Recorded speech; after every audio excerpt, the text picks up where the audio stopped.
ka hin ai na lo me mi te vai ko vai tung kimin sang ga ken vang sun no vai mo mil thei lo vin hin khu kamang ka ten sun ru ka ngai ta ve mel mu van lo sang ga ke va tho da ilo hasin nasin mel mu khul sin kan no nge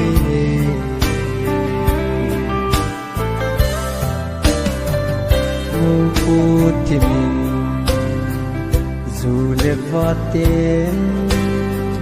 gi bu zon ta chun nun zon lo mi te chun nu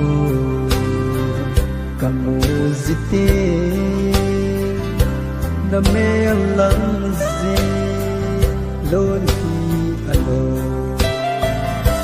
ka ten chun ru ka ngai ta ve mel mu van lo sang ga ke va tho da ilo hasin nasin mel mu khul sin kan no nge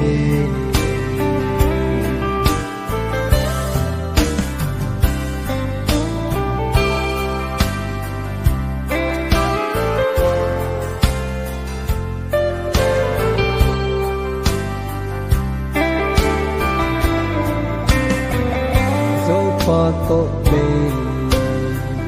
lem vai hin khu nan lung oi la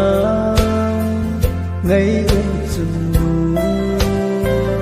dâu pa kan khu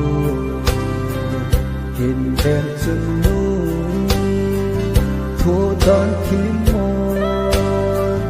lon ti hun mo ka ten chun nu ka ngai ta ve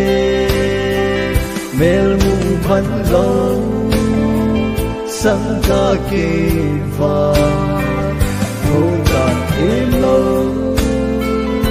hasin nasin mel mu khul sin kan no nge